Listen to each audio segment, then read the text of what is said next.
What is going on, guys? We got right here my friend Jamie Goodlett and your host Israel Trujillo. And today we're going to be talking about David's census. Whether David, whether it was God or Satan that incited the census, and we're going to talk a little bit about the ethics of the punishment that was put by God onto the nation of Israel and David. We're going to be mentioning those topics, and we started a new channel. It's a community channel called Apologists Assemble. We have a group about 15 people, and some of them are doctors, are streamers, YouTubers, apologists, etc. And we're going to be doing more streams like this, and hopefully much better in the future. And hope you guys like it. How are you doing, Jamie? I'm doing well, buddy. How about you? Did you have a good Christmas? Yeah, it was pretty good. I went to visit my parents and just had a dinner. This time it was more Americanized. I don't know if you ever heard about Mexican Christmas, but usually that was like real Mexican food, like tamales, and I like tamales. Don't get me wrong, but Yeah. I mean, if it's Christmas, I want something a little bit Listen, more there. maybe we should do maybe we should do a swap one year because I'm totally cool with doing a Mexican Christmas. So you could come to my house and eat American stuff, and I'll go there and I'll eat Mexican. I'm fine with that. Yeah, I guess probably because I ate Mexican food. I mean, still do like my whole life, Yeah. but I don't know. I think and like the most Christmassy kind of stuff, like turkey, ham, a Right. little bit more like country kind of stuff. Yeah, it's kind of cool. But yeah, um, yeah. I guess we're gonna be starting with the with David's census, and we're gonna be starting from Second Samuel 24. And I guess if you want to lead us with the reading, we're gonna be putting it right here for you guys. If it's too small, or let us know so we can make it a little bit big. But that is the text right there. So where do you want me to start with verse 1 and go to what? Yeah, I guess no, just go on from verse 1, and we'll stop for commentary. Okay, like stop after like every verse or just when we want to, or how do Yeah, you I want to guess do that? when we want to. Uh-huh. Okay, sounds good. Second Samuel, chapter 24, beginning in verse 1. And again, the anger of Jehovah was kindled against Israel, and he moved David against them, saying, Go number Israel and Judah. And the king said to Joab, the captain of the host, who was with him, Go now and fro through all the tribes of Israel, from Dan and even to Beersheba, and number ye the people, that I may know the sum of the people. So I'm assuming that's not King James, is it? No, it's an ASB. Okay. It sounds King James ish. Oh man, So we just started. You already accusing me of King James no, onlyism. no. I love the King James. I think King James is a decent translation, but I think it's the most beautiful translation. Like if I'm going to Really? read just for the sake of wanting to hear the Bible, man, King James all the way, as I think it Really? sounds the best. So yeah. So do you have anything to add initially as we start here, buddy, in verse 1 or verse 2? Sure. I guess we can start with the detail. Where it says on verse 1 that it was in this version right here, the ASB, it's saying, and he moved David against them. So in some translations, you may see a different interpretation from the Hebrew, and so in some of them it says that the anger of God moved David against them. In other words, it says that God, and um, in the parallel passage on First Chronicles 21, if I'm not mistaken, Mm-hmm. it also gives the it says that it's Satan. So that is one of the most interesting things that of why we're doing this topic, because when atheists would see this, they would be like, "Oh, the Bible is contradicting itself because was it God? Was it His anger? Was it Satan?" So. Right. So yeah, there's the that will be the main problem starting from verse 1. Yeah. So one of the things you have to remember when you're discussing with a skeptic is that we have to remind them what a contradiction is. So if I can harmonize passages, or I can give other possibilities as to either how the passage should be read or how the passage should be interpreted, then those are what we call defeaters, meaning it's not a contradiction. I just completely defeated that argument and smashed it. So try again, right? And so with this particular passage where we see two passages, and one says God, and then one isn't, doesn't say God. Like, what? Who was it? Was it Satan or was it God? Who was the mover? And in this case, both you and I, of course, we hold to different soteriological points, but both you and I probably agree to the fact that when you look at both of these in context, we could say yes and yes. God moved him and Satan moved him. And it's not a contradiction because it can be both. It can be both and. And so in that instance, we could see, from my perspective, as someone who believes in libertarian free will, I could say that that Satan moved David with the attempt to do some kind of harm, right? Either towards David or towards the nation of Israel or towards God or to all of those things. And that God allowed these things to happen. And so in a way moved David because he allowed for these things with his sovereignty. He allowed for Satan to do these things. And Satan could have had a reason, like I mentioned before, to harm David, Israel, or God. And God could have a completely separate reason for allowing it or even causing it. It could be that David needed to be punished in some way. He needed to be taught a lesson. It could have been that the nation of Israel was sinning against God and needed to be taught a lesson. And of course, we could later go into the details of what that means. Is it okay to punish a whole group of people for something one person did? What's the ethic of that?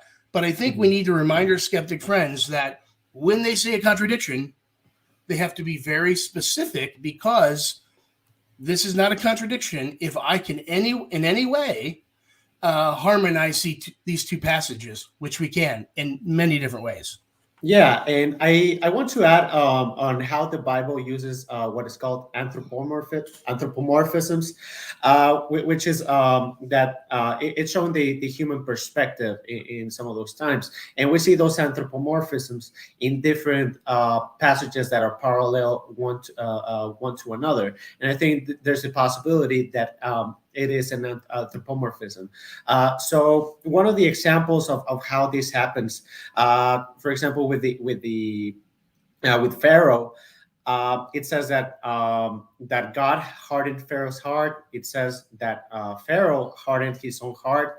It says that like the situation hardened Pharaoh's heart. So we see those anthropomorphisms right there. So one of them will be showing God's sovereignty on how through his decisions he was the first cause in the sequence of events of the hardening of Pharaoh's heart.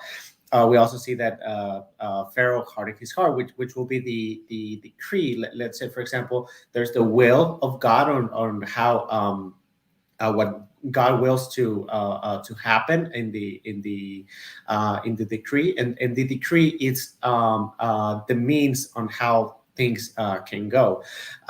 So with that in mind, so even though let's say God has a certain will for the person in that is in the situation.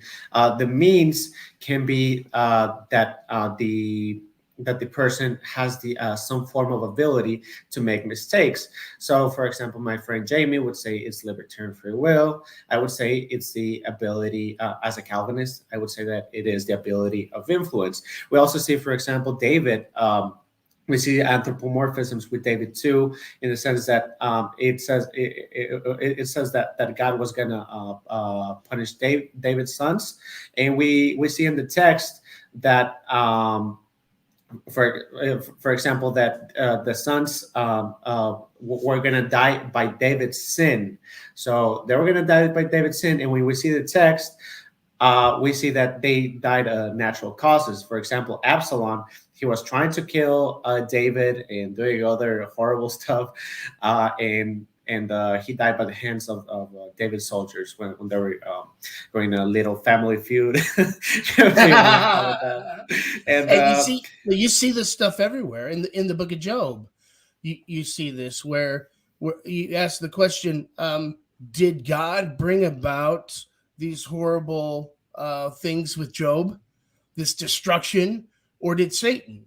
And the correct answer to that is yes.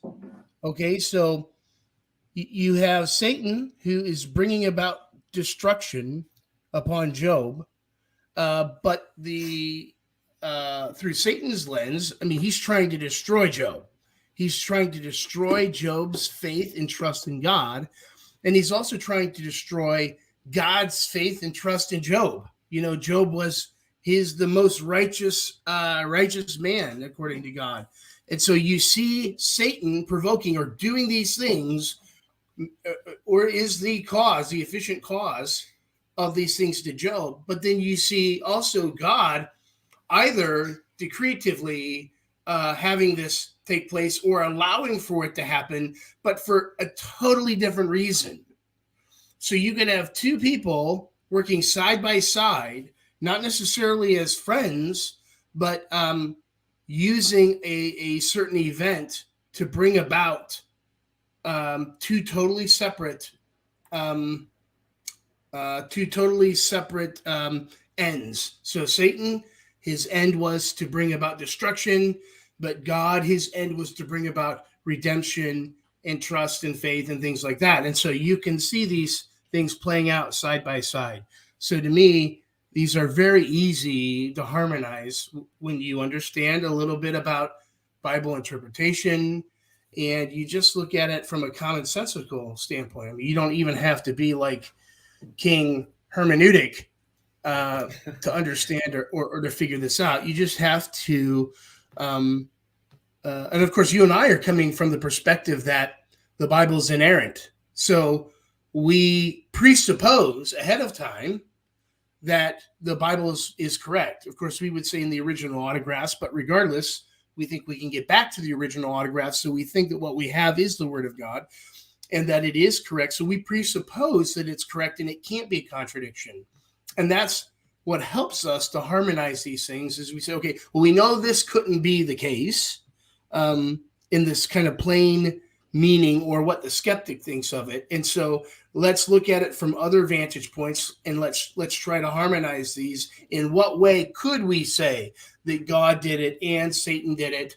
And would it even make sense? And I think in, of course, Job's case and in David's case, both of these things make sense, that both played a role or both brought about these instances or these ends. Yeah, and I want to add onto the topic of anthropomorphisms. Oh man, I think I'm pronouncing it wrong. Like, anthropomorphisms. That's a hard word. Yeah, and I don't know why. I can say it in Spanish, just not in English. But okay. So I want to add how we see a similar phenomenon in the Gospels. So in the Gospels, we can take it as a court case in the style that J. Warner Wallace kind of does it, on how even if you have a normal event, let's say a car crash or a murder or anything along these lines, any sort of crime, whenever there's witnesses, it is expected it is expected for them to have differences in their testimonies. Why? Because they're coming from a different perspective. They had different emphasis. For example, let's say a lady was super scared during an accident. Let's say she turned back. Maybe it was a chaos for her, and she just saw a bunch of cars. But let's say someone that was on the sidewalk that was more calm, that person, in his human perspective, is not going to see an overwhelming amount of cars. Let's say maybe he was like, I know there was just like 3 or 4 of them. But the lady being let's say if she was in the middle of the street, she will be panicked and she will be like, oh, no, there's cars everywhere. So an atheist could come and say, why are you saying that there's cars everywhere? And this other guy is saying that there's just 3 or 4 cars. And that's where anthropomorphisms come into play. And we see a lot of this in the Gospels. So, for example, in one of the Gospels, it says that Jesus was preaching, I think the sermon, I'm not sure what sermon, but he was preaching on a flat land. In the other gospel, it says that in a highland, like in a mountain. So the atheist will read this and he'll be like, oh no, there's a contradiction right here. But no, we know that if you are inside of that area where the preaching was going on, it is a high place in mountains. It is flat up there, but it's in a high place. Like you could see the city from far, like going down. So to them, it was flat. It was flat, but it was on a mountain place. And the ones that wrote the gospel, looking from the perspective of the city, for him, they were being in the high places in the mountains. So. So that's not all of this, Israel, all of this has to do with your presuppositions. Okay. And I would be the first to tell you that we have our biases. Both you and I have biases when we come to the text. We believe that the word of God is inerrant, where the atheist or the skeptic will come to the text thinking, okay, this is nonsense. And so, oftentimes what I'll use is the scene of a bank robbery. Okay. And so you have a security guard there, you have patrons there who are just trying to cash their checks, and you have a teller there. Maybe 2 men come in to hold the place up, and they point a gun up at the lady, like at the teller, give me all your money. She's scared out of her mind. And when she writes down a summary of what happened to give to the detective after the fact, it's going to probably say something like, a guy, threw a revolver in my face and asked for all the money, where the security guard, someone who's trained in these kind of things, he would know weapons. His statement would be like, well, there were 2 white men, both wearing ski masks, one carrying a 9mm, the other carrying, whatever other kind of handgun. So he's going to be able to give a lot more detail, because that's kind of what the line of work he's in. He's able to do that. And of course, he's not near as stressed as the teller is, because he doesn't have a gun pointed in his face. And so you're going to get a number of these different accounts that all tell the same story, the same bulk of the story, but with slightly different details. And like you mentioned, J. Warner Wallace earlier, he says that it's those small details that are different that actually prove or actually lend credence to the fact that these are really eyewitness statements. Because if they were all the same, then what we would have is, if it came before the judge, and all 4 of these guys had the exact same statement and said it the exact same way using the exact same words, the judge is going to go, okay, these guys are in cahoots. They got together, they talked about what they were going to say ahead of time. Whereas you have people who have the main parts of the story correct, but with slightly different details. That actually proves that they were different people, just telling their honest, or giving an honest description of what they saw from their perspective. And so we see this all throughout the Bible, all throughout everyday living, in society and culture. So we shouldn't be surprised at all when we see that going on in the Bible. Yeah, and I would like to add a extremely important point. It's a belief I have that I believe it can be demonstrated biblically. I would say the Bible works as a filter of the heart, and one of the verses on supporting this will be on how, for example, like when Jesus was speaking in parables, it was when he was speaking in parables for the Pharisees, he was it's the verse says that it was speaking in this matter so that they would not understand. So, and the reasoning is that they pretty much already have their preconceptions, their presuppositions, their hatred that won't let them actually understand what Jesus was saying. So in that sense, it will be oral tradition, which will be, or if it's orally or if it's written, it has the same equal value if Jesus said it in person or not. So they are so when Jesus is saying something that it's biblical, something that we have, you can pretty much go to the conclusion that it was with the intention that because of their hardened heart, because of their evil, they cannot understand the text.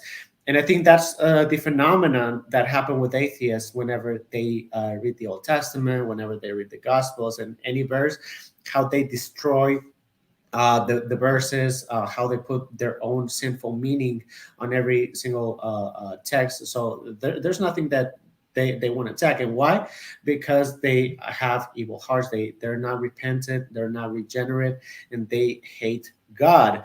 So, for example, when with the topic of slavery, with the topic of judgments in the Old Testament, topics like David's census, like the story of Tamar and Onan. All those stories, they have extremely good satisfactory answers. But usually, when atheists read the same text that you and I are reading, because of their sin, because they already think that it's super primitive, that the Bible is that it's a myth, that God doesn't exist, that the Bible is dumb. They already come with these preconceptions when reading the text, these sinful preconceptions, and they're gonna get a wrong answer. And we see the same phenomenon not just with the Bible, but with any text. For example, like a science book or a mathematics book. Someone can come and they're going to get wrong answers all the time. I mean, if you see a classroom, people get wrong answers all the time. Like it's really rare to get an A. And and why is this phenomenon happening? Because some of them don't care. Some of them think math is stupid. Some of them think that they don't need math. Some of them think that they don't need the math credit pretty much for their career. So they already come with this attitude.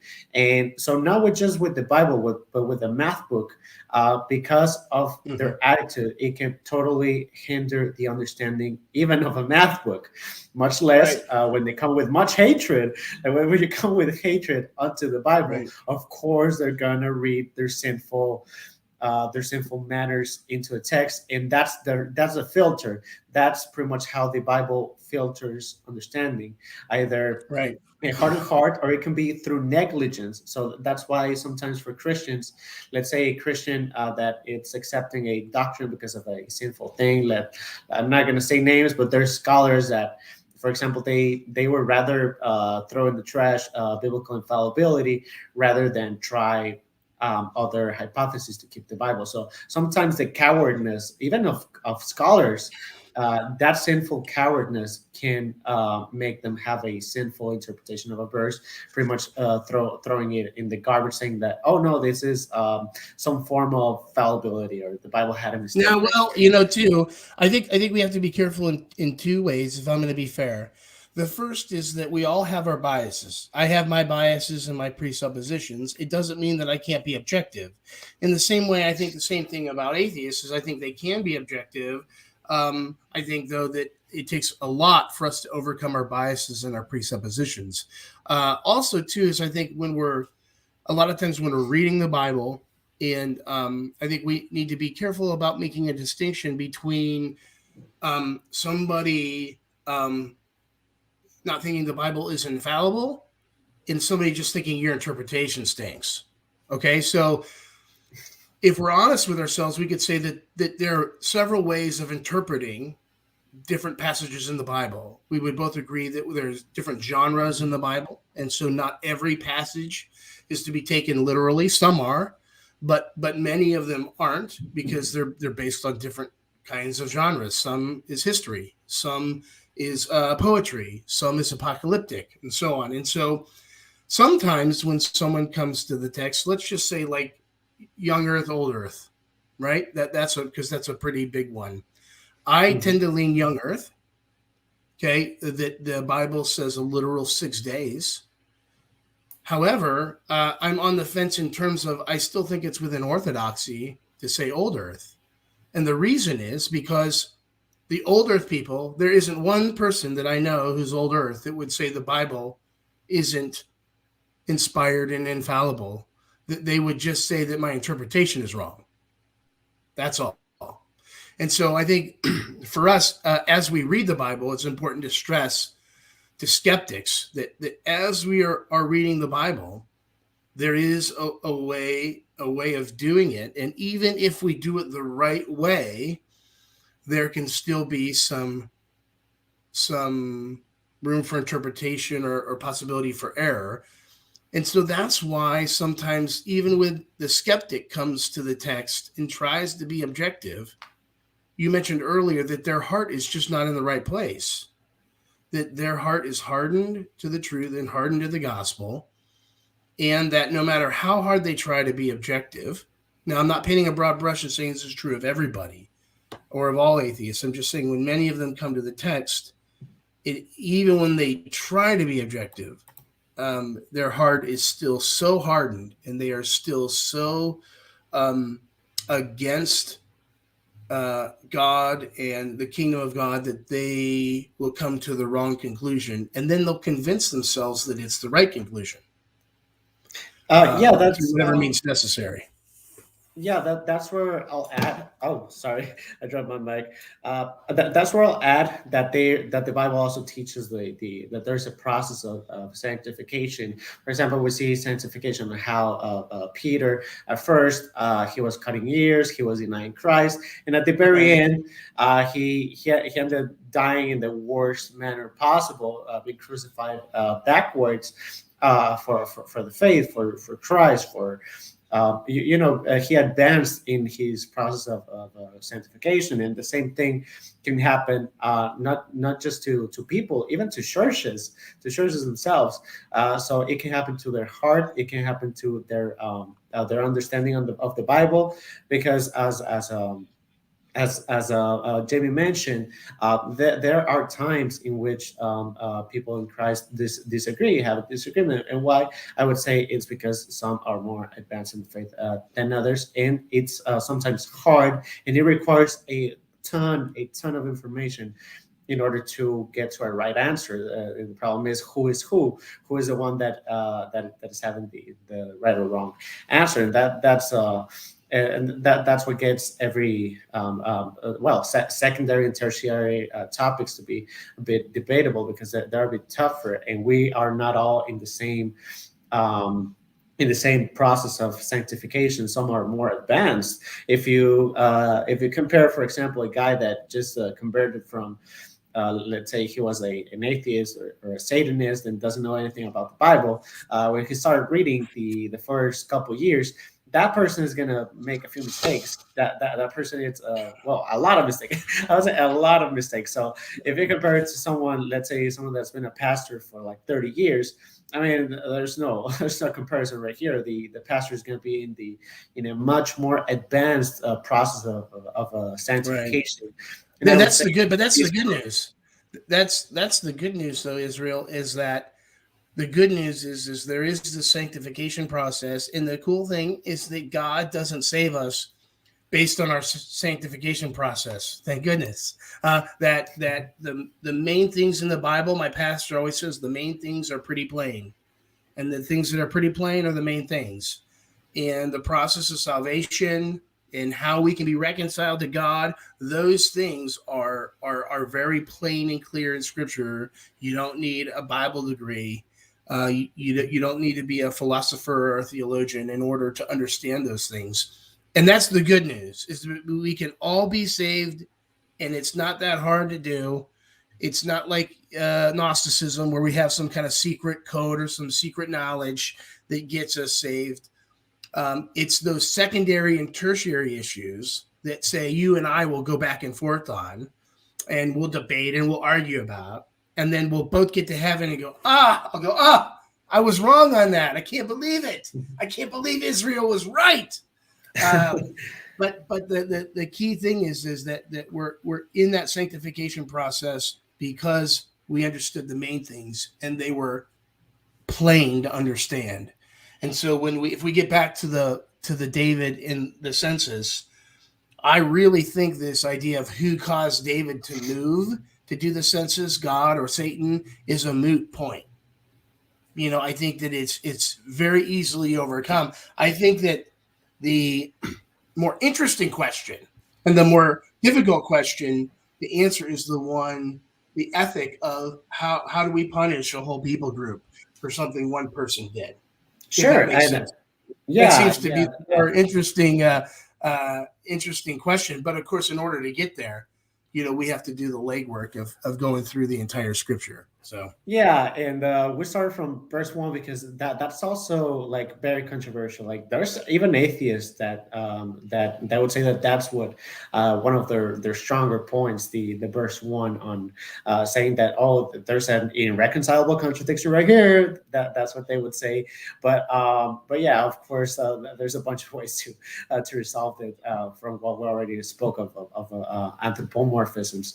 But yeah, I guess we'll keep going. I think we already did a great job on explaining anthropomorphisms and how in some scenario, even in court cases, when there's a eyewitness testimony, it is expected to have a different perspective based on their human view.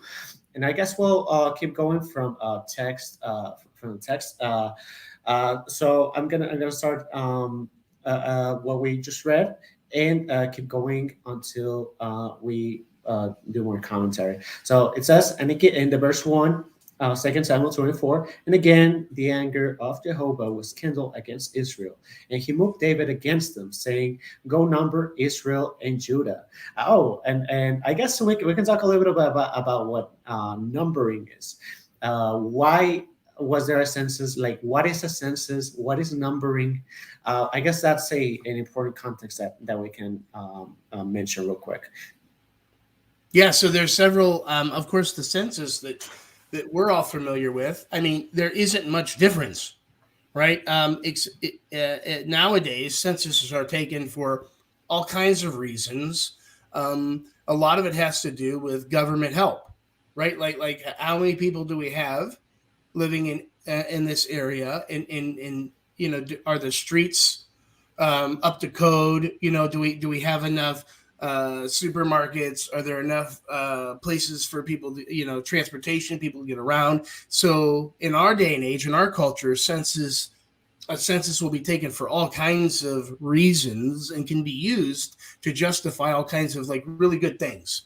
Back in antiquity, census were taking primarily to see how many dudes I have that can go fight. That was the idea. It was like, I need to count these guys so that I know how many people I have in my army. That was, of course, the census could probably have been used for all kinds of things back then too, but that was the primary purpose. And we see that even God, when he gave the Mosaic Law and he gave those commands, he issued specific commands about the census.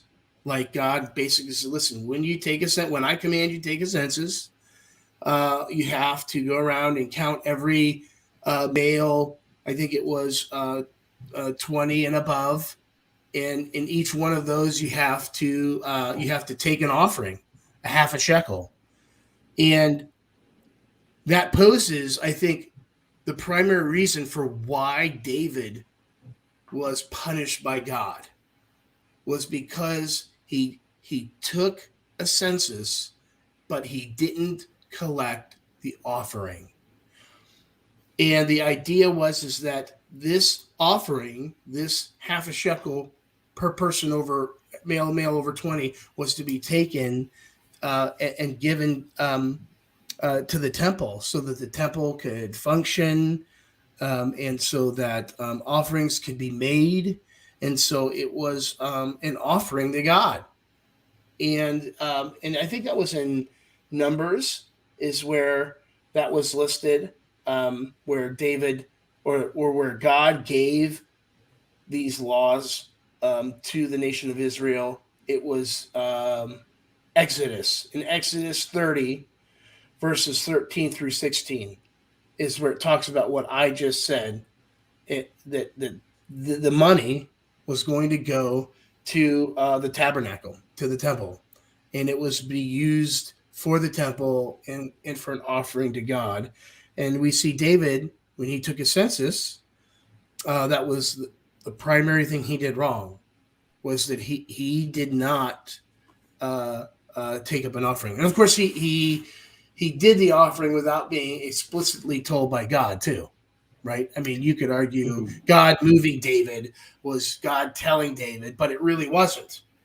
God didn't tell David to take a census. However you want to round that square of God moving David, however you want to do that, God didn't implicitly tell David to take a census. So David just went about his way and took a census. And you could speculate as to why he did that without orders from God. And you got to remember, in ancient Israel, God was the king. God was the king of Israel. Ultimately, that was the goal. That was what was wanted. It was the people who were like, no, we want another king. But that doesn't mean that God's commands then didn't apply.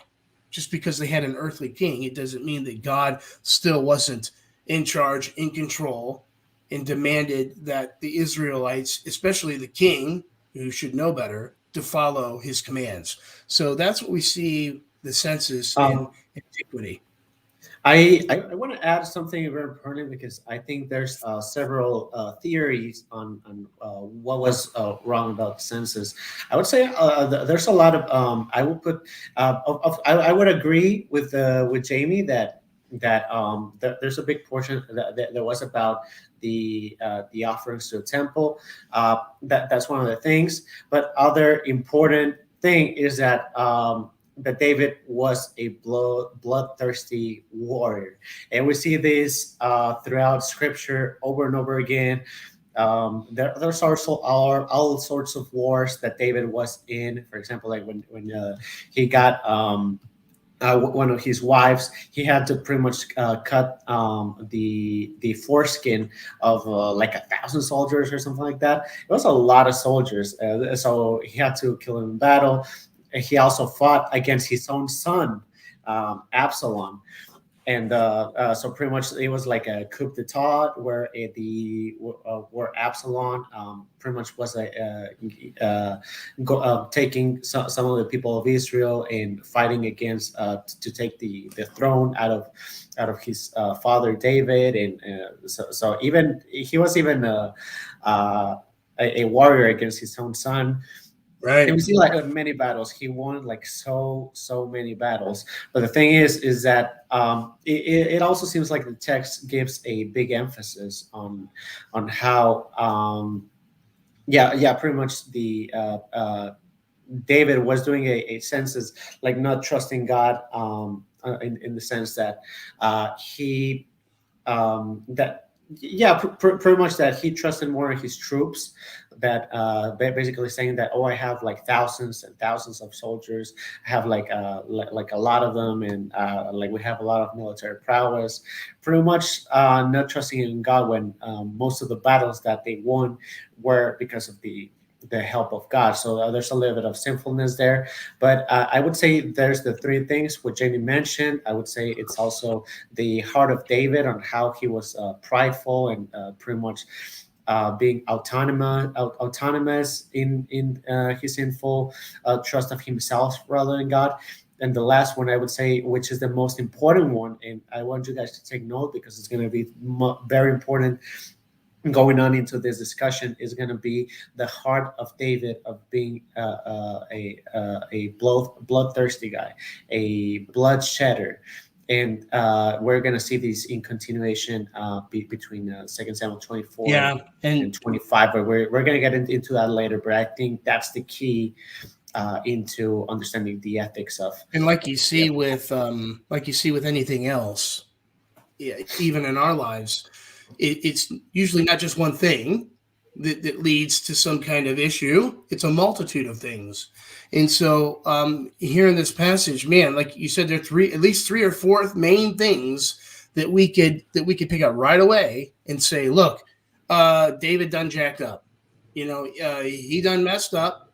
And so there are three or four different reasons that it could be, or a culmination of all of them, or one or two of them. And so there are so many possibilities here as to why God was angry and why, justifiably. Of course, God could never be unjustifiably angry. So let's point that out. But we could point out to the skeptic that there are several reasons why God could be justifiably angry. And we have to remind the skeptic again that what we're doing here is called an internal critique, which means if you're going to critique something about the Bible, if you're going to say, look, it says this in 2 Samuel, and it says something else in another book, then what you're saying is, I believe both of these things to be true in order for me to make my argument against it, right? Because if they don't believe it's true, in order to make the argument, then we have no problem.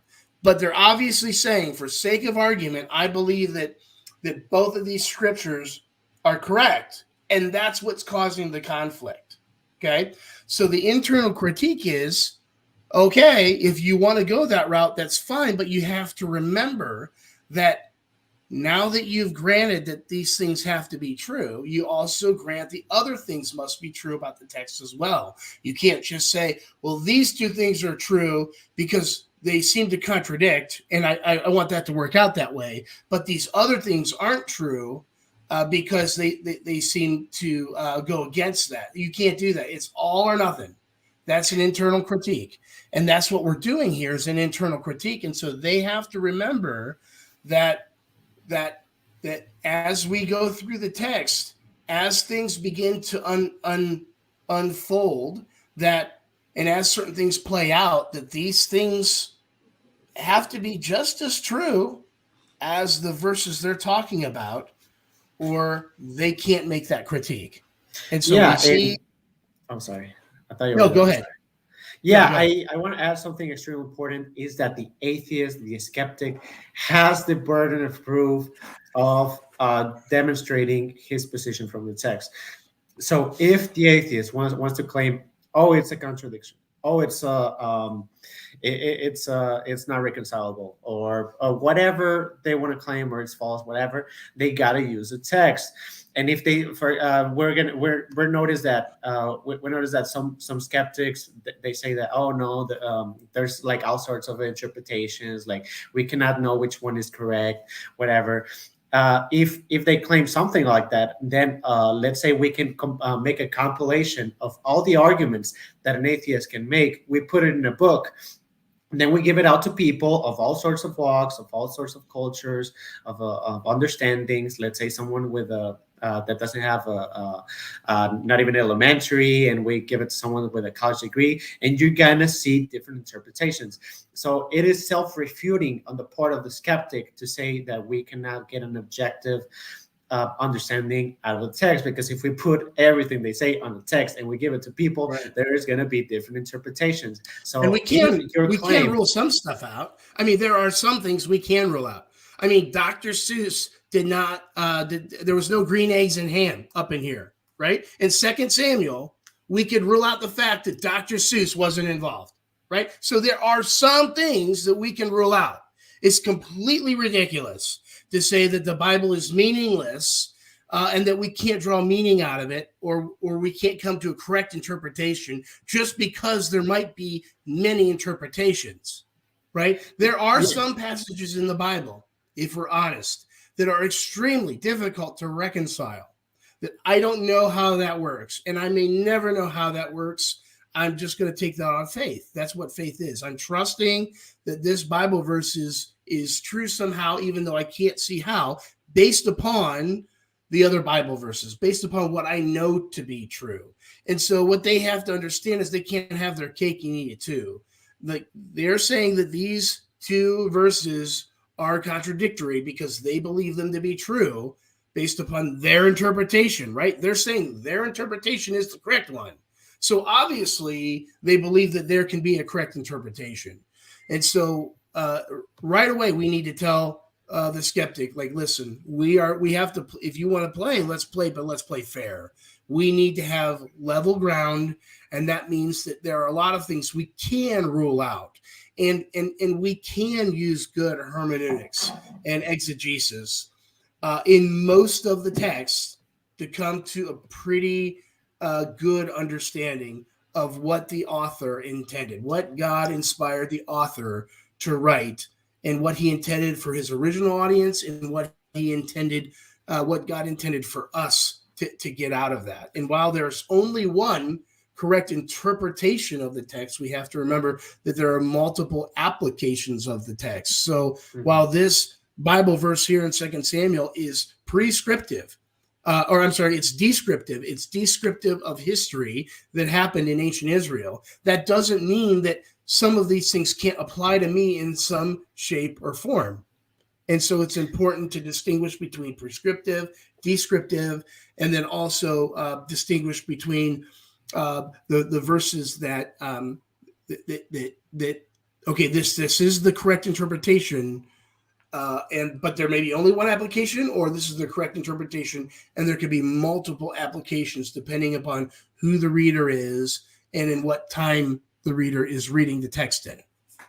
Yeah, correct. And I brought up this point because there's atheists like T-Jump. They remind me of T-Jump, where he was asked to give he was debating, I think, Matt Slick, and Matt Slick gave his exegesis of a text, and he was like, "Oh no, but some scholars have different opinions. It's like super big." Okay, but you gotta demonstrate that it's super big if you're gonna make that claim. That's kind of why I made that point, because there's skeptics that go that route, and we're gonna try to go a little bit faster because I mean, we haven't even got up. Listen, you thought you man thought that we weren't going to be able to pass the time, dude. We could talk for hours on just one verse. I think you and I could. So I'm going to leave it up to you to speed things along, because I'm not known for that. So okay, do your thing. Yeah, no worries, man. I mean, that's good. More content. And okay, so going from the verse 2. Okay, finally, after 50 minutes, we're going to verse 2. Okay, and it says, and the king said to Joab, the captain of the host, who was with them, "Go now to and fro through all the tribes of Israel, from Dan to Beersheba, and number the people, that I may know the sum of the people." And verse 3, and Joab said unto the king, "Now Jehovah's thy God add unto the people how many soever they may be, 100-fold, and may the eyes of my lord the king see it." And why does my lord the king delight in this thing? Notwithstanding, the king's word prevailed against Joab and against the captains of the host. And Joab and the captains of the host went out from the presence of the king to number the people of Israel. They passed over the Jordan and encamped in Aroer, on the right side of the city, that is in the middle of the valley of Gad, and unto Jazer. When they came to Gilead, and the land of I'm going to pronounce it probably wrong, Tatim Hadshi, and they came to Danjon and around about to Sidon, and came to the stronghold of Tyre, and all the cities of the Hivites, of the Canaanites, and they went out to the south of Judah and Beersheba, So when they had gone through and fro all this land, they came to Jerusalem at the end of 9 months in 20 days. So I think that this is an important detail. So these, from all the different theories that we mentioned, we don't see that it is just momentary. It is a continuous problem because it's giving that it was 9 months and 20 days. And I know mentioning of all the cities may be a little bit boring, like, oh, why do we need all that? That's extremely important. So that is super interesting because when scholars want to pretty much do history, find a location, or basically do historical work, they're going to use the boring stuff. They're going to use the generations. Right. They're going to use the maps, the places, the cities, basically how you get to a location.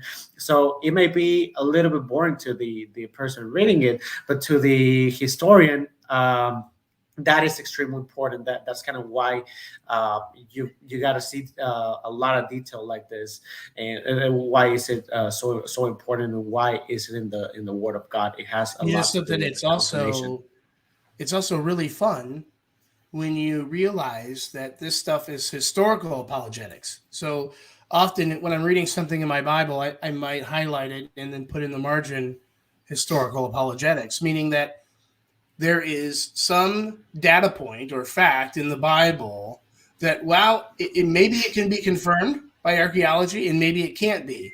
Regardless, it still shows that this is historical, or that we could lend this to history because it has exact dates and times. It has exact locations and things like that. And if we were just coming up with some story, it's less likely that we would put these details in there. It's more likely that there would be more generalities. But what we see too is we see in archaeology the Bible always being confirmed, but never refuted. And so we may not find all of these places in archaeology, but we found some.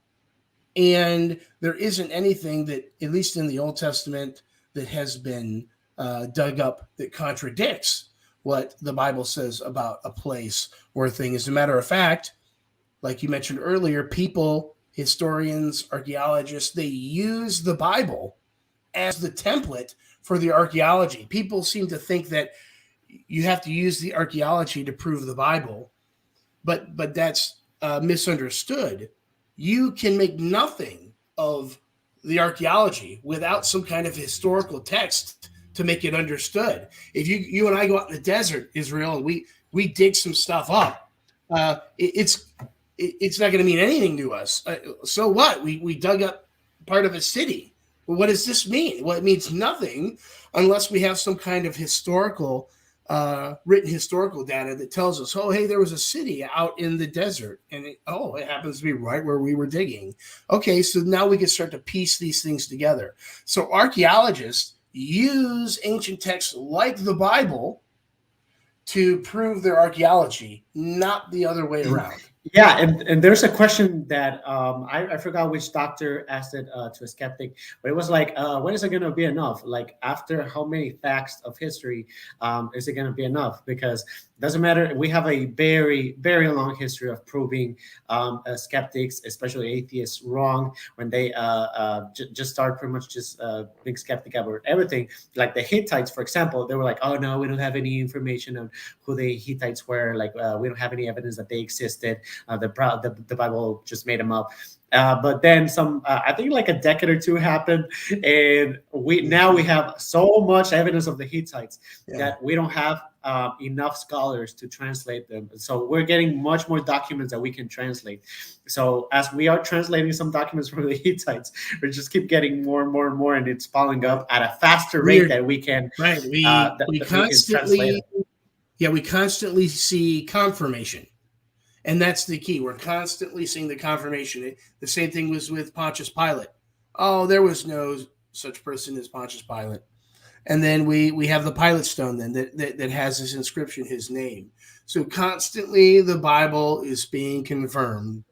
And we have yet to find it, at least from an archaeological sense or historical sense, been proven to be contradictory or false. Yeah, we should do a mini series on pretty much doing a video, a 1 to 5 minute video on pretty much every single time the atheist has been proven wrong in a fact of history. Because that we would have take a long literally time. a lot of them, and we wouldn't run out if we did years. Yeah, we would never ever run out of material. Yeah, no, they keep it coming. So we asked them, when is it gonna be enough? When? And but yeah, okay. So we're gonna keep on the text from verse 9. I think that's where we left. It says, "And Joab gave up the sum of the numbering of the people unto the king, and there were in Israel 800,000 valiant men that drew the sword, and the men of Judah were 500,000 men." That's a lot of them. So it's going to be a massive bloodshed if David's going to go to a war with that many men. So we see that it's not something small, and we see that it was ongoing for 9 months. That's important. And from verse 10, "And David's heart smote him after he had numbered the people," which means that he pretty much felt guilty of having numbered the people. "And David said unto Jehovah, I have sinned greatly in that which I have done. But now, O Jehovah, put away, I beseech thee, the iniquity of your servant that I have done very foolishly." And when David rose up in the morning, the word of Jehovah came unto the prophet Gad, David's seer, saying, "Go and speak to David." Let me just move real quick.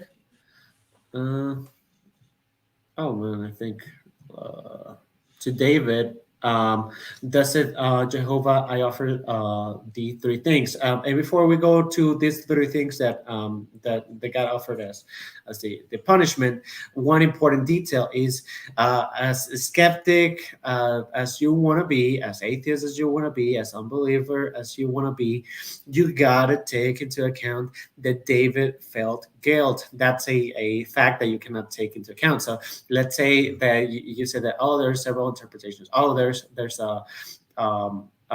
maybe God wasn't justified. Well, or the text doesn't show God being justified.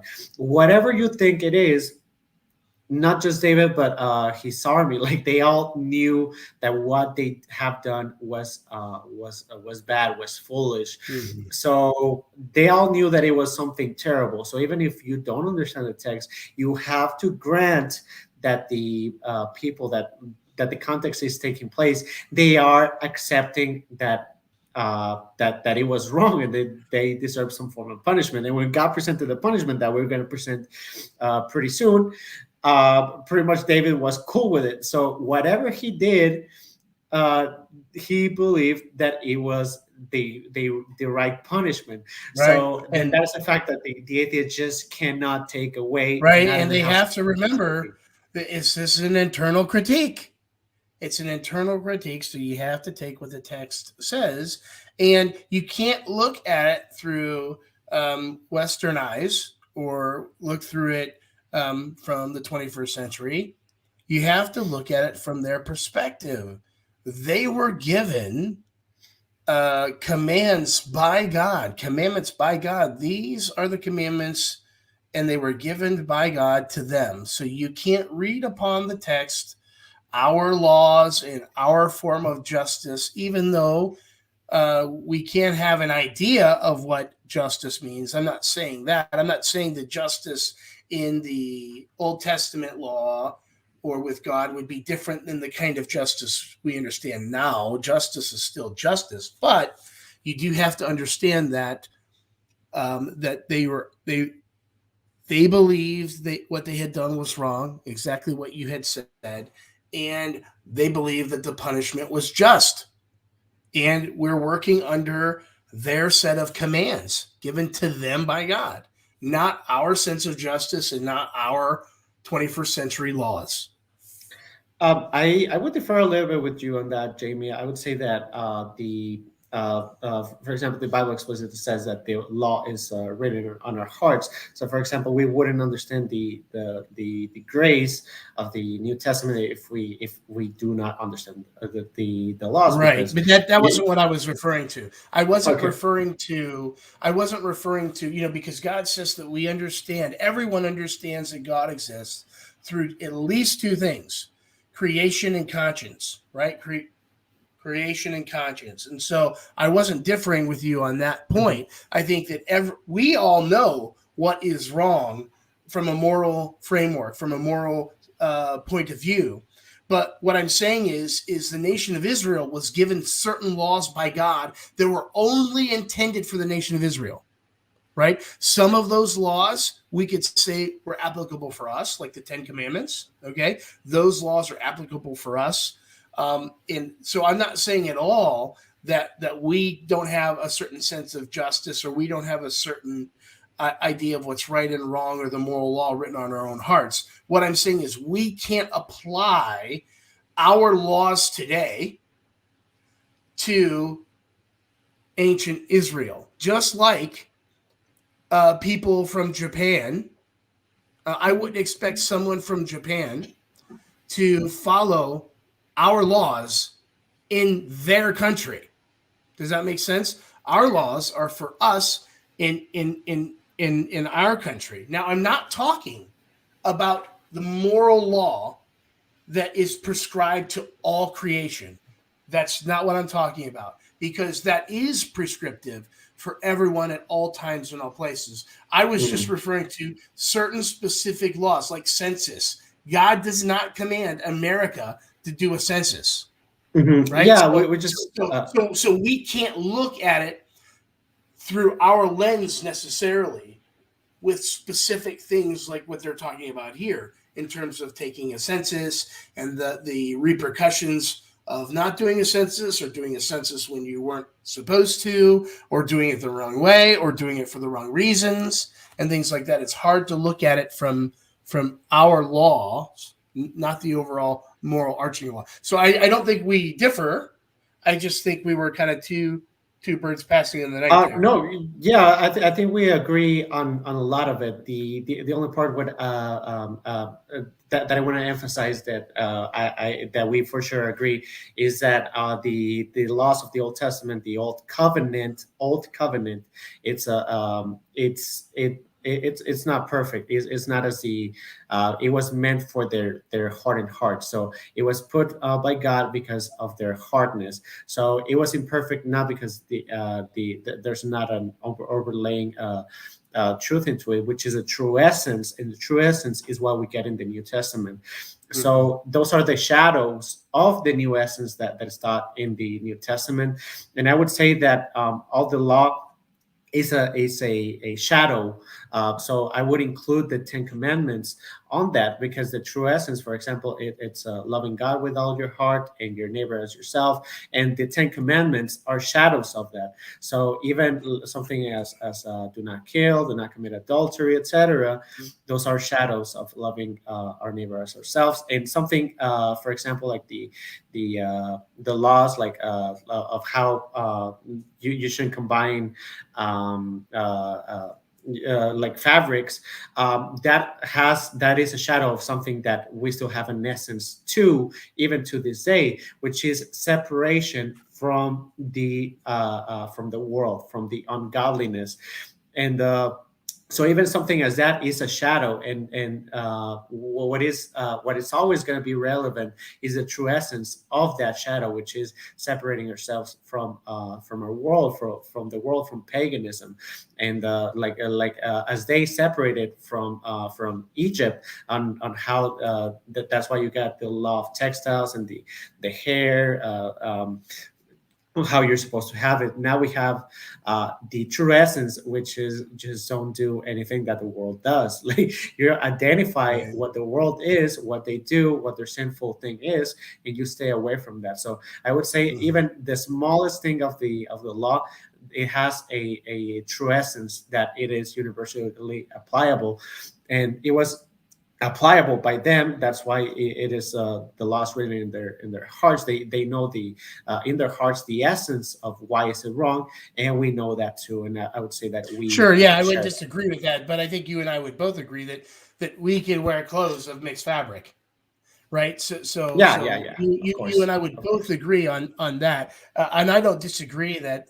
Although I don't think I've given that much thought, believe it or not, the idea that those Old Testament laws were had a ring of truth to them that can be applied to Hmm. to everybody, even the Hmm. laws that specifically look like they apply to the nation of Israel. So Hmm. I haven't given, to be honest with you, I haven't given Yeah, that much thought. yeah. And Let me give a quick example. So, for example, that law will be applicable, not the shadow. The shadow, no, we don't do the shadow. We do the essence. So, how what that would apply to our modern day would be something like don't wear a rainbow flag or a rainbow T-shirt, which will be like don't support the LGBT community, which denies the word of God. So that would be something that we separate from worldly things. Or let's say don't wear the symbol of the Nazis, or don't wear don't wave the flag of the communists. Those will be applicable, pretty much saying that don't mix with ungodly things, with unbiblical things, with things that God despises. So I would say that that will be the true essence. And that will be, for example, like the essence for our times. And maybe there will be a terrible nation in the future, and people will have to separate themselves, which is what sanctity means, to be separate. They will have to be separate from whatever is going to come in the future. So even a small law like that, that will be the true essence that is applicable in every single law. Everything has a true essence that it is applicable. But yeah, I've been dealing with this for a while, and I guess so maybe we can do chat you about think it we later. can, do you think we can know what all of those are for our time's sake? So let me give you an example, like not eating certain types of foods, like I mean, so my first, it's twofold. So my first question is, do you think we could know how Mhm, those things apply to us today in that mhm. true essence that you were talking about? And then Yeah, secondly, what specifically would it be in the case of like not eating certain things? What would shellfish. your take on that be? Yeah, for example, with shellfish, it's a an allusion to sanctity. Why? Because if you notice the common theme of those animals that were being Unclean. prohibited on, if you analyze even the science today, those are the dirtiest animals. For example, like pigs, they eat their vomit, they eat Yeah, feces, but they they're eat good. dead animals. If you see shellfish, they're pretty much the cockroaches of the ocean. Like yeah, all forms of shellfish just are the cleaners. It's like insects, like cockroaches.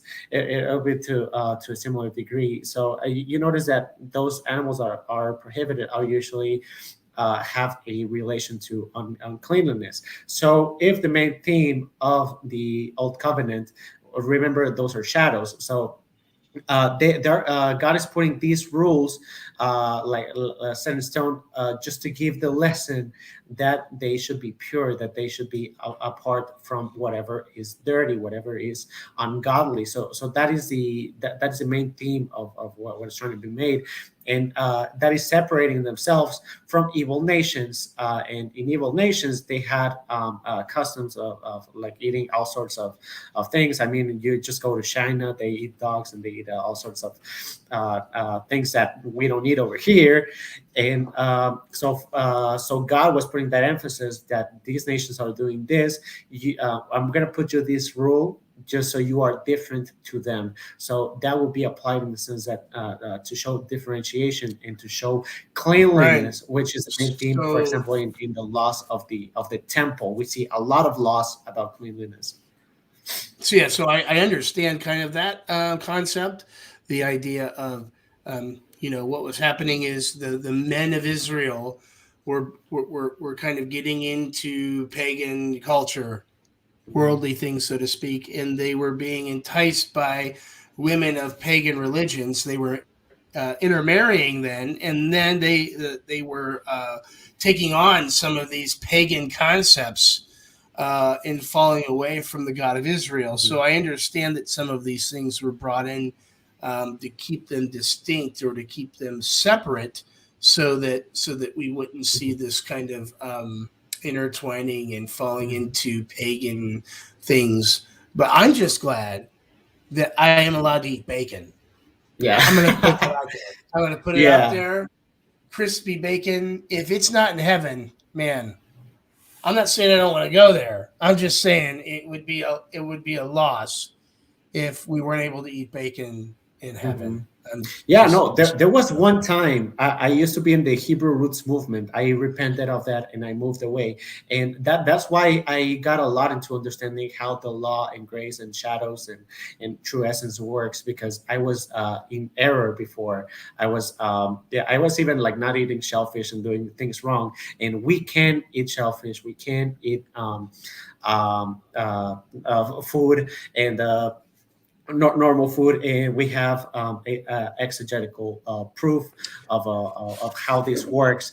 That is why we reject the shadows and we keep it through essence. Yeah. So I think what you're saying, I think I understand is that if the Old Testament was written in our time, right, the laws wouldn't necessarily say not eating shellfish or not eating clothes of mixed fabric.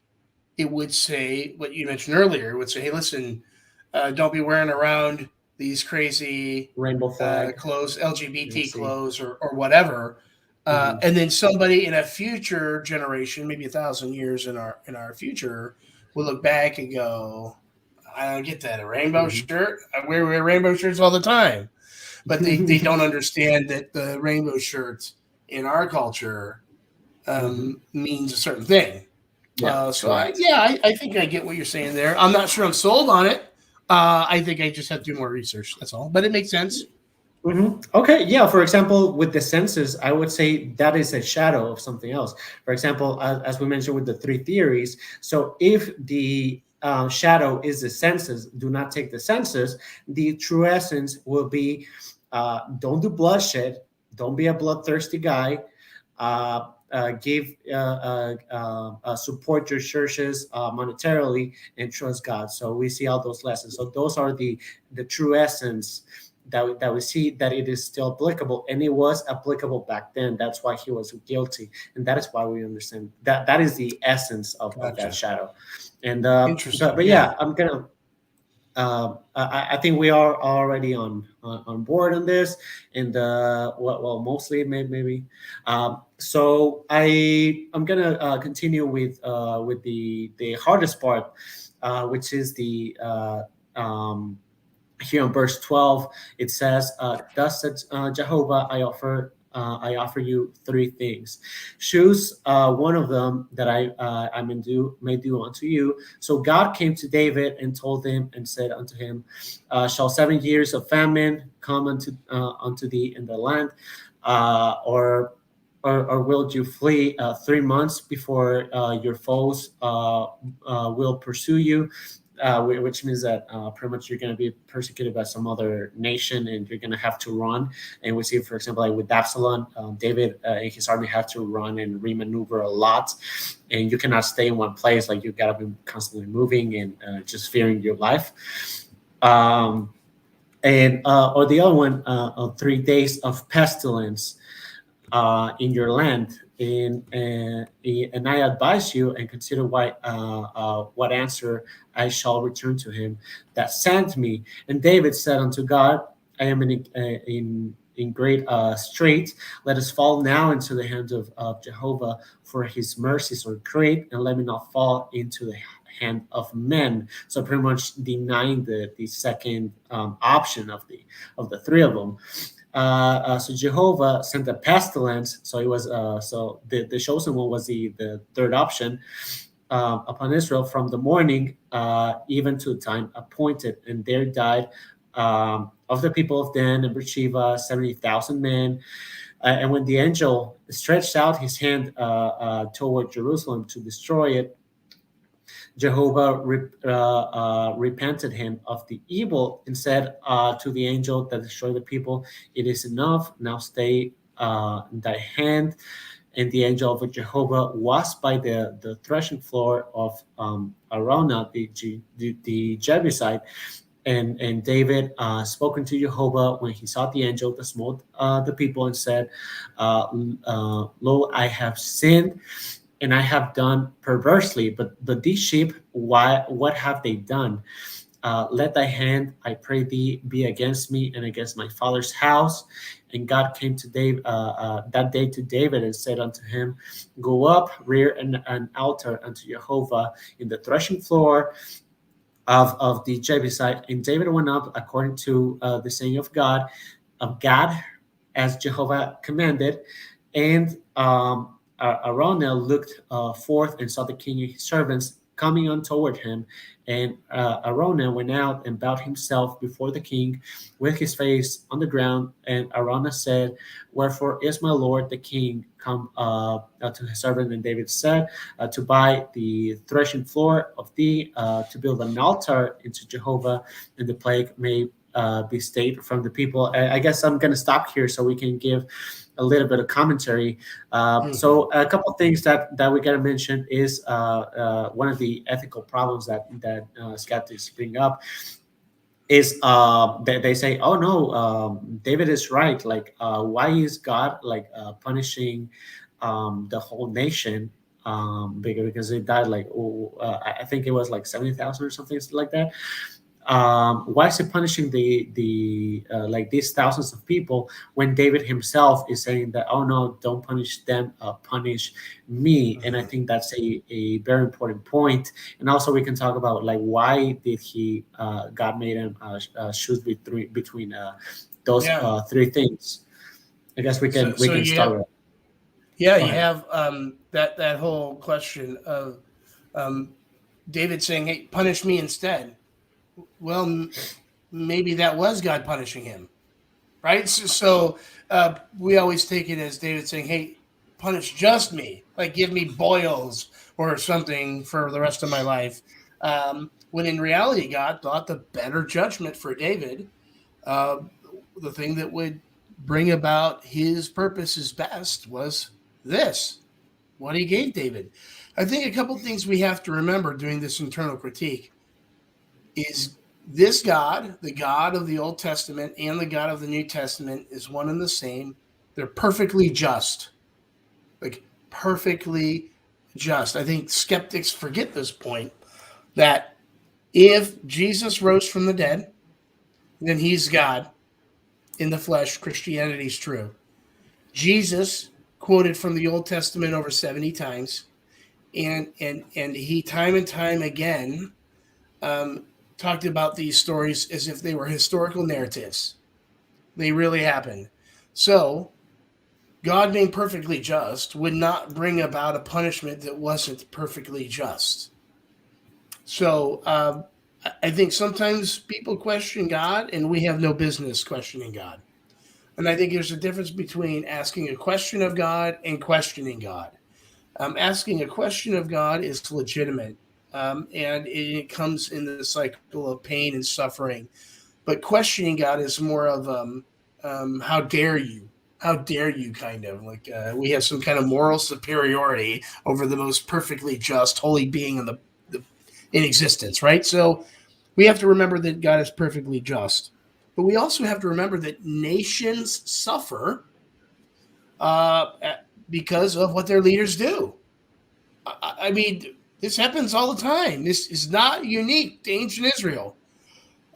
When America gets a president, whoever it is, we suffer, and sometimes we gain great things, but we also suffer based upon decisions that person has made on behalf of the people of the country.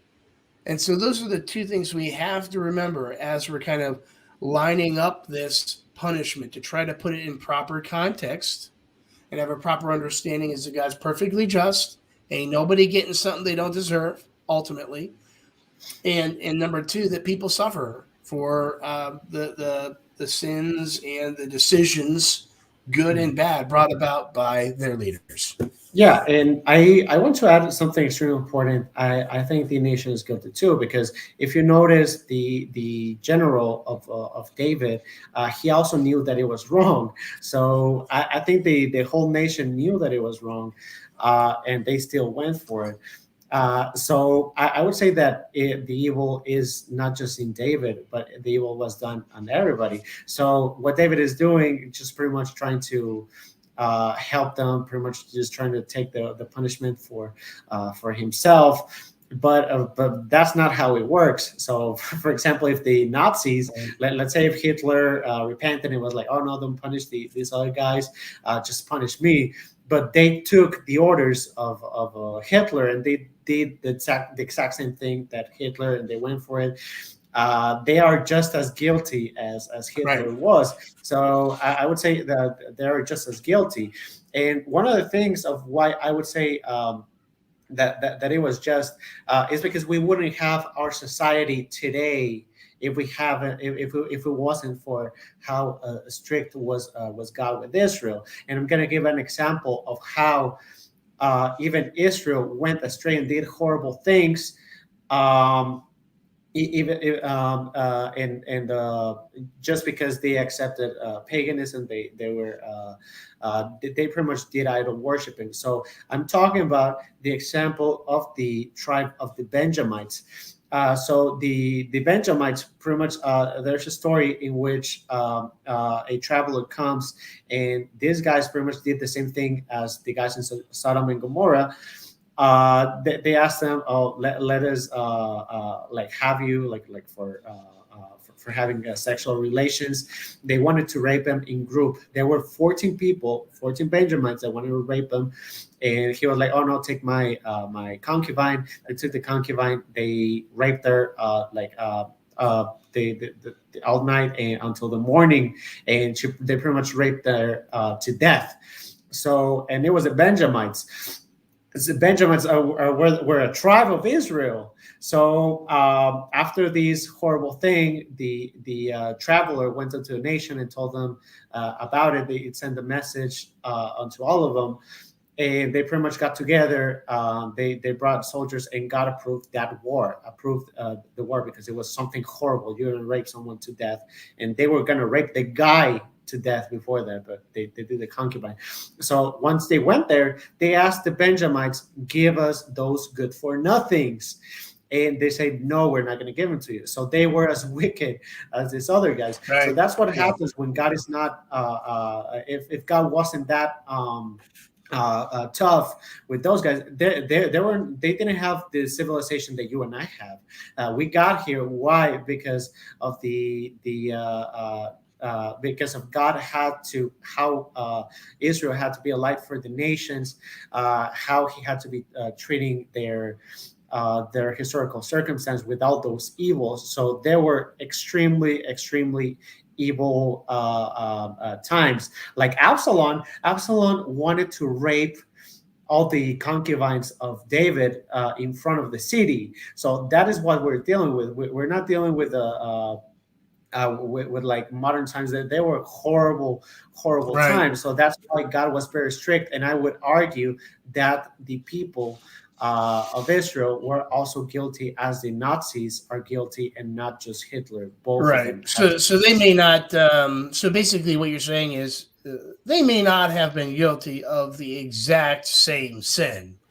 However, the nation itself was wicked enough to be looked at as a, not because not every German participated in Mhm, slaughtering Jews, but it mhm. seems to me every German participated in looking the other way while the Jews were being slaughtered. Which asks the question is, you know, how wrong is that?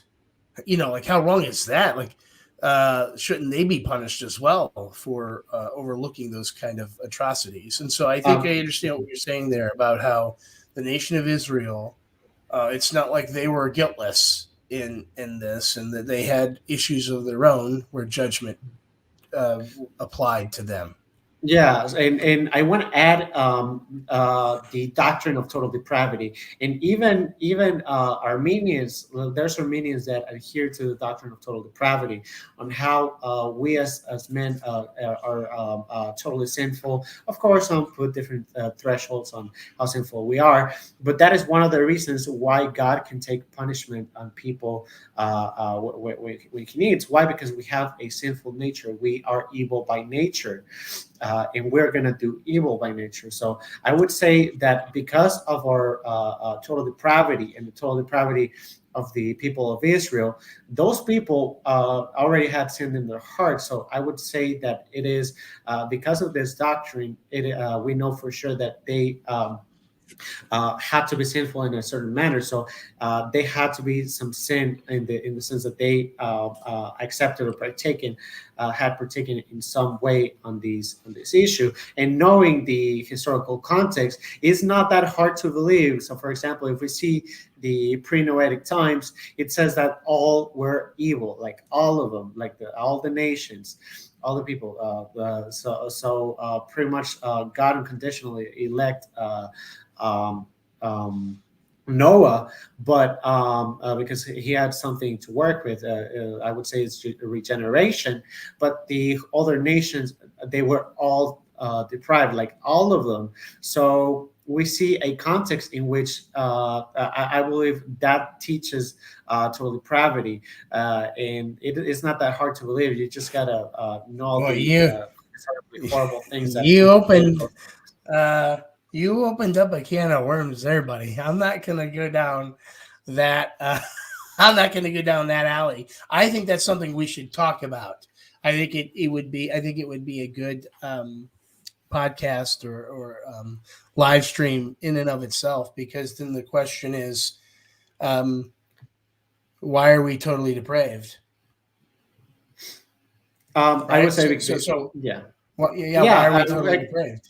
yeah. It'll be because of God the decreed us to theodicy, be totally depraved. no, the theodicy of soul building, and in the theodicy of soul building, there has to be troubles. There has to be the existence of evil, of something troublesome, so that we can learn lessons from that in Oh order yeah, no, I to. wasn't. I wasn't talking about that. I was talking about, and again, this is totally down a rabbit trail. But I was talking about God being perfectly just in punishing us for being depraved or sinful or whatever, and then ultimately you and I would have differing opinions on why that is, why we are sinful and depraved and needing of, in some Mhm, cases, God's wrath, right, or mhm, punishment of sin. But I can't go mhm. there. I can't, because it would be the never ending. Uh, Well, I'm actually the going to ne- have a chat about that topic with Braxton, oh, Braxton with Hunter. you? Yeah, Oh, we're going to have great. a chat about it because Oh, be we careful. we went to He's a no conference slouch. together in Dallas, I and saw that. we I were saw your talking. question. Yeah. I Oh, saw you you. I did. actually I posted a comment. I'm like, leave it up to Israel to post something about soteriology. Oh, how So do I you actually, recognize me, dude? You oh, because recognize me? first of all, I recognize your voice. Uh-huh. I mean, your voice. I mean, listen. It was. I just knew it was you, and then the question that you asked, I knew it was you because it was coming from a reformed perspective, Mhm. and asking about that stuff. But I actually watched that, watched a lot of the bits and pieces of that. I watched Jonathan Mhm. Pritchett and his little bit on First Peter 3:15 and a few of the other ones. But I saw Mhm. you. You were there. You were there, Yeah, dude. Israel. Oh, that's so cool. Yeah, I would and love to have been after there. that, we That's had a little awesome. chat expanding on that topic, and I guess we wanted to expand on that and also talk about like how we justified in a Calvinistic perspective, and the main line is that I have the problem and you have it too, and I have solutions. But we got to identify that if God actualizes a possible world, even if you say that there's free will, if it's actualizing a world in which your choice is determined because it was actualized, that the Armenian you're will have making a the same category problem. error. You're making a category error. You're assuming that if God knows something in the future, then it's determined. That's your assumption. Yeah, but my case is going to be on the sense that you're pretty much bringing a square circle. So if you say that, for example, you can bring an analogy in which, let's say, God actualizes let's say 1,000 possible worlds in which in all of them you raise your right hand and you say, oh no, in all of them there's free will. But let's say he doesn't actualize like no worlds in which you raise your left hand, only once in which you actualize your right hand. Even though you put free will into the equation, if God is always actualizing one world and doesn't actualize any of the others, so it was inevitable for you to use my free will to choose, right? But like that would be like I could make it the case that my son would eat strawberry ice cream, even though that's really not his favorite ice cream. Probably his least favorite ice cream is strawberry. But I could guarantee you a set of circumstances by which I know for certain, almost as certain as I know I exist, that my son would eat the strawberry ice cream and not something else. So I could give him a choice. Son, you could either eat the strawberry ice cream or this bowl of worms. Right? I know for a fact he's going to pick the strawberry ice cream every day and twice on Sundays. But that doesn't mean I forced him to eat the strawberry ice cream. He could have eaten the bowl of worms, right? But he didn't. He chose, and that's totally another. I think they brought up the idea of if I was in a time machine and I went forward in a time machine and I saw what you did yesterday and I came back and I know what you did yesterday. Or I know what you did tomorrow, right? So I went in the time machine. I saw what you did tomorrow. I came back. I know what you're doing tomorrow. You're going to go over to your aunt's. You're going to have tamales or what, I don't know, right? You're going to do this, that, and the other. I know these things, but that doesn't mean it caused those things to come about. Right? Yeah, I know what you're coming from. But the problem is that if in your equation, if in your equation, like the outcome and the definition is contradictory. So for example, I can make a definition where a squared, it has 4 angles, each of 90 degrees, equal sides. So I put you the definition of a square, and right when I'm describing or applying the definition of a square, I start talking about using pi and radius and diameter, like the things of a circle. I'm pretty much using the definition of a square and using the application of a circle. So it comes to a squared circle. So it doesn't matter if you define free will as man being the first cause of evil or of an action, whatever.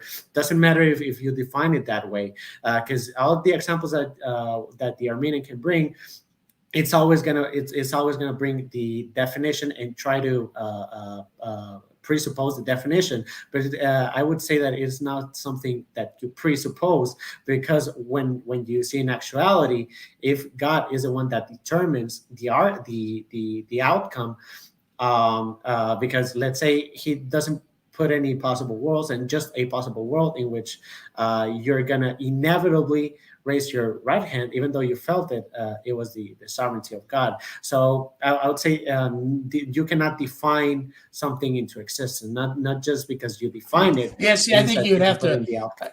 Of course, we probably can't go down this road very much longer, but we'd never get done. But yeah, I guess we'll get back to Samuel. I think you'd have to then show how it is that I'm defining something into existence. You would have to show then exactly what it is I'm defining, why I'm defining it wrong, and those kind of things. I think you're walking into a snake's pit with Braxton Hunter.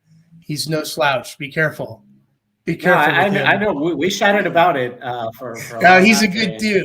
He's a real. I love his. I love watching his YouTube stuff. I know. I love the guy. Listen, if anybody could beat you up and you thank them for it, it's Braxton Hunter, man. He's that For nice of a real. guy. Yeah, True. yeah, he's Yeah. super nice. Yeah.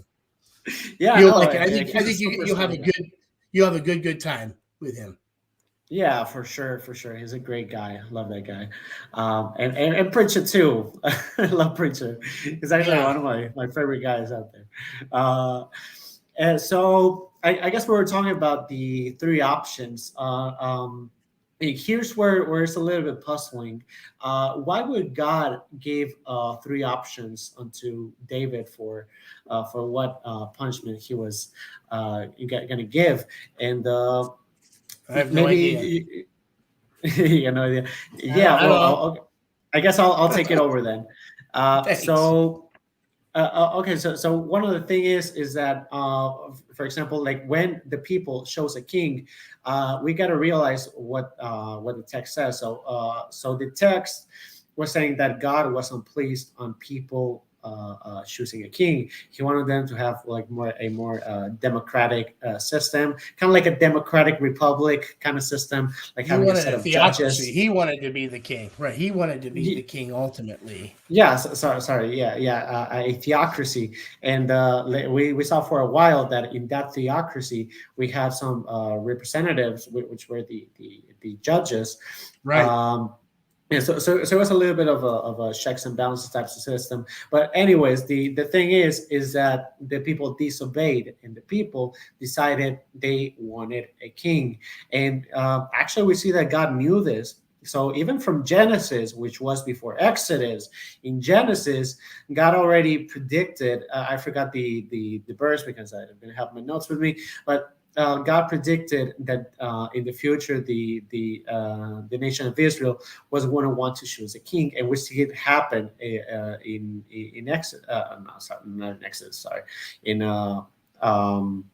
I think in Kings when they chose Saul, we see that it was actualized. So I think what is going on here is that with the soul building theodicy, I think uh, uh, by actualizing something like people choosing a king, he implements the soul building theodicy by showing them the consequences of their actions. So he was like, okay, I'm going to grant you that you're going to have a king, but you're going to have this consequence. And I would say that this plays a big role on why God gave these three options to David, because the now based on the shows of the democratic choosing of the people of getting a king, now this king is taking choices that that the people didn't democratically choose. But the thing is that they democratically choose not to democratically choose the punishment. So they also have a part in this. So and I think it's also to show the depravity, because we see that after God punished with the third option, we see that that after David did a sacrifice and repented of the sins, God also forgave the nation. So he was going to destroy more, but it was until David repented and actually did the sacrifice that God chose to stop. So it was more on the side of David. So I think it is possible that if David would have repented, and the people would have a repentant heart, like as a nation, and as David as the representative of that nation. So if God stopped it later, I think it's possible to say that God could have stopped it earlier if David would have repented and asked God for forgiveness and actually do things correctly from earlier on. So I think it's just God's way to show how the means of basically to show them in the sense of means, in the sense of the decree, how the decisions of David or any king or anything that is not a theocracy is going to bring consequences. And I Problems. think, Yeah. yeah. So Yeah, that that would be makes my sense. take. Yeah, that's Yeah. So, and see the thing is with all of these issues in these historical narratives, all that we have to do as Christians is to show something that could be a possible harmonization or a way of resolving the contradiction or the issue. I don't care if the skeptic doesn't like my answer. I don't care if they don't agree with my answer. It is about being able to resolve it. And if we can resolve it, I don't care what you think, it's not a contradiction. And so, if we could resolve this in terms of why God punished a whole nation for the sins of one person, the burden of proof is on them to show that the whole nation didn't deserve some form of punishment for this. And also, let's keep in mind the whole nation wasn't punished. If the whole nation was punished, then they all would have been hit with this, but they all weren't. Some of them lived. I mean, like, you know what I'm saying? It wasn't like you wiped everyone out. So I think we also have to be careful with our words, because he didn't punish the entire nation. He only punished part of the nation. And that, so the skeptic is going to have to they have a burden of proof that is just amazing. They're going to have to show not only David's intentions, but also God's intentions and God's possible reasons for allowing such things couldn't be the case. And that's an impossible burden to bear up. Yeah. I would agree with that. And basically, to boil this down, because that was one of the main things. It was how do we know, like, that the people that actually died, those 70,000, how do you know that those are not ones that actually supported the census? So let's say God in his sovereignty could have protected someone that was regenerate, someone that let's say when there's something happening, some natural evil, some illness, some natural disaster, whatever. When someone prays, God can give special protection to certain people. So the atheist cannot claim that it was that there was innocence. One, because of total depravity, which Jamie doesn't agree with that. But the other thing is because of prayer, or because of regeneracy. Like, how does a skeptic know that those were innocent? He doesn't know. Like, they are assuming that that it was just random people, innocents. Like, we don't know which people of those 70,000 was. And I would argue that it is possible that it was the ones with evil hearts. It is possible. It is a theory, but and even if they weren't, even if they weren't completely guilty in this said thing, like we had mentioned earlier, they were guilty of other things. And let's even say that a regenerate or a Christian was somehow, or someone who in ancient days, ancient Israel, someone who loved Yahweh and did everything that Yahweh commanded. Let's say that person got wrapped up into all this. You would then have to try to remove these other explanations. Like you said, soul building theodicy. Who's to say that it wasn't a part of building someone's character for heaven? Also, if the Bible is true and Christianity is true, there isn't anybody dying and disappearing, right? We are just moving locations. We are going from Earth to the greatest conceivable place ever.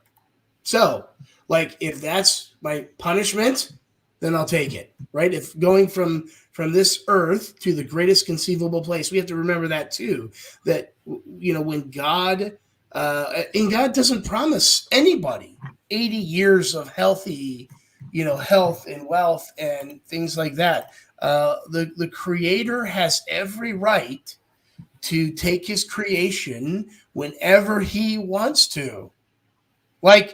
So that's another thing, whether we're guilty of said sin or not, the Creator has prerogative. And so we have to keep that in mind too. So regardless of what any skeptic says, they're going to have to rule all those things out which is an impossibility. It's just impossible to rule that out, because you would have to be omniscient to do that, which means you would be God, which means you would be refuting your own position. Yeah, and to close this, I would like to add the last point that we're going to talk about, which is why I'm going to bring support that it was for soul building, because in First Kings chapter 1, which is a continuation of Second Samuel 24, and I emphasize this because sometimes when we are reading a scripture, we stop at the chapter, or we stop at the verse, at the paragraph. We sometimes stop where we shouldn't stop. And in First Kings, it gives us the some more about the context of what good was coming into Israel. So we see that it ends with God punishing David, and at the end forgiving him when he repented. And in First Kings, it says that it was that after Israel was having the repercussions of the bloodshed. It says the bloodshed of David. It says now Jehovah is going to give Israel a king that is going to bring peace. So after they went through all of those struggles, now it was going to bring a king that was going to be wiser, that is going to be a peacemaker. It uses peacemaker. So now so imagine if we flip the sides and we say, oh no, first we're just gonna have a peacemaker the whole time. There wouldn't be any soul building. So now first they learned the lessons. Now by God's grace is bringing them a peacemaker. Now they're gonna understand what the difference is between a David and a Solomon. And we see, for example, that Solomon, they came from all nations unto him for his wisdom, and he will give gifts of all of his very abundant riches unto all of them. So these nations will come and bring Solomon gifts, and he will give much more gifts to everybody else. So he brought economic prosperity. He brought wisdom. He brought he pretty much did the right way on how you should run a country peacefully. And that just bringing a quick fact. So the reason of why Solomon had 500 wives or more, like that, a huge amount of wives, it was because whenever you did a peace treaty with a nation, one of the ways to seal the deal was to marry one of their daughters. So this tells you that Solomon was going his way onto making peace with other nations, and all of those wives were pretty much ways to seal the peace treaties. So he was making peace like crazy with all of the other nations. And I would say the reign of Solomon, even though he made some mistakes at the very end, falling for paying women, because we know he had a weakness for women, to say it mildly. Even though he had those mistakes, we see that Solomon brought peace. That the text shows him as a peacemaker after we had the blood shedder, as the text says about David. So we see the soul building theodicy being more further explained when we just continue reading onto after David's census. Yeah, and I don't know if you want to add something or saying something. No, before that was terrific. I just wanted to say thanks again for having me. I always have a good time with you. It's fun to talk about these things. I tell you, it's refreshing because majority of my discussions are with people who have contrary positions.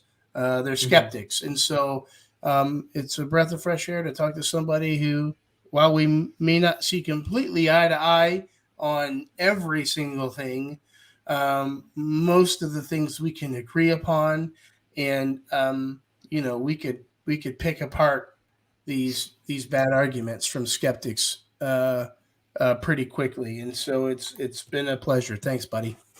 Yeah, no, and thank you, Jamie. And I would say the same thing. I get like really stressed, man, when because I mostly have been debating atheists for a while, and it's pretty stressful to deal with conflict the whole time. So yeah, I would say the same thing. It is extremely refreshing to have a brotherly community, even though if it's not face to face, it's super refreshing to have you, man, and to both of us in Christ try to read the Word of God and try to be a blessing to others that are seeing this. So I Yep. really appreciate you, brother. Even though we're kind of like on different sides of the aisle, you're more Assemblies of God, and I'm a Right. Reformed Calvinist.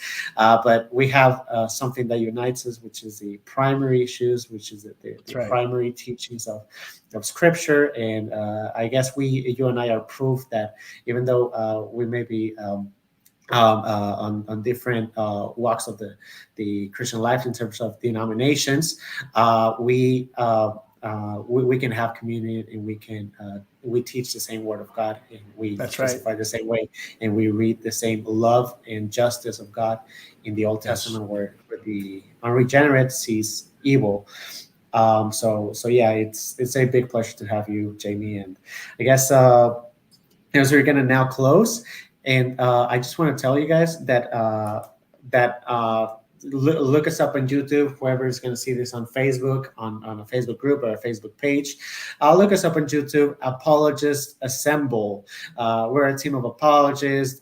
We have a few doctors. We have a few streamers. We have different Christians from different perspectives. Some of them, we have a guy that is good in metaphysics, others in philosophy, others in biblical exegesis, more in theology.